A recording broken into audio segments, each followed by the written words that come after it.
ولم اور نہیں یکن ہے لہو اس کے لیے کفوا برابر کا احد کوئی ایک بھی.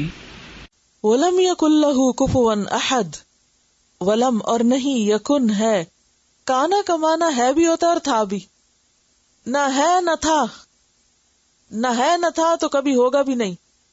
ولم یکن لہو اور نہیں ہے اس کے لیے اور نہ تھا اس کے لیے کبھی کوئی کفون ہم پایا، ہم پلہ، برابر. اصل میں کفو کا لفظ جو ہے نا بیوی کے لیے استعمال ہوتا ہے، ہمسر کے معنوں میں، ساتھی. احدن کوئی ایک، کوئی اس کے برابر کا نہیں، یعنی نہ تو اس کی کوئی بیوی ہے نہ کوئی اس کا کوئی دوست ہے ایسا جو اس کے برابر کا ہو، کوئی بھی نہیں اس جیسا. سورۃ فرقان میں آتا ہے الذی لہ ملک السماوات والارض ولم یتخذ ولدا ولم یکن لہ شریک فی الملک. کوئی اس کی حکومت میں شریک ہی نہیں، کوئی اس کے برابر کا ہے ہی نہیں، کسی کے پاس ویسی طاقت ہی نہیں.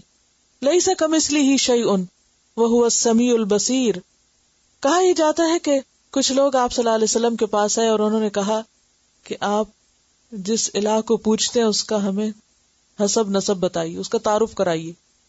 کیونکہ عربوں کے ہاں جب کسی کو پہچاننا ہوتا تھا تو اس کے کنبے، قبیلے، خاندان، رشتہ دار اور ان سب کا پوچھا جاتا تھا.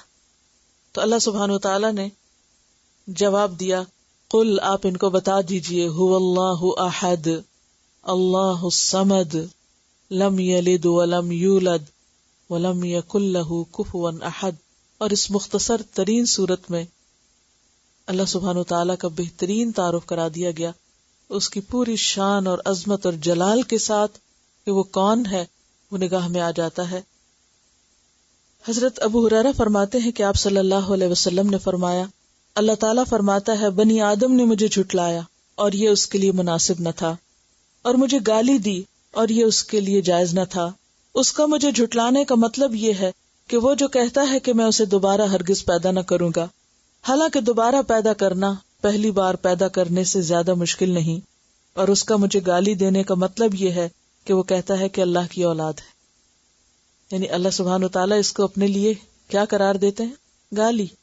حالانکہ میں اکیلا ہوں، بے نیاز ہوں، نہ میری کوئی اولاد ہے نہ میں کسی کی اولاد ہوں، اور میرے جوڑ کا تو کوئی دوسرا ہے ہی نہیں. جو بخاری کی روایت ہے جو اس صورت کی بہترین وضاحت کرتی ہے.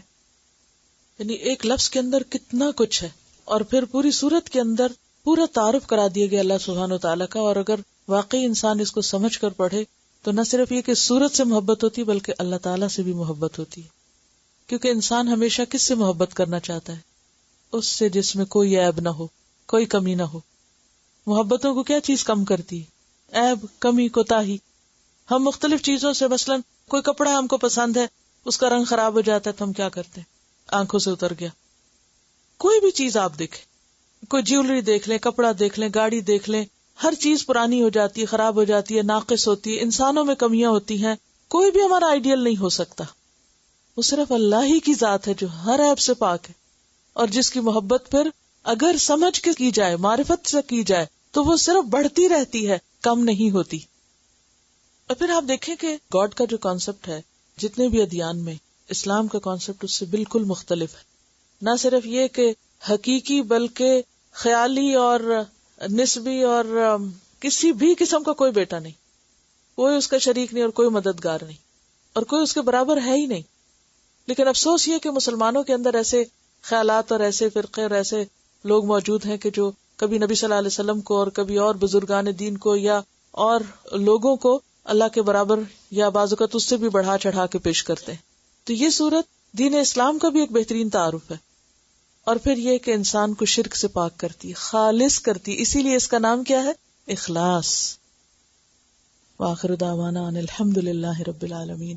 سبحانک اللہم وبحمدک اشہد ان لا الہ الا انت استغفرک واتوب الیک. السلام علیکم ورحمۃ اللہ وبرکاتہ.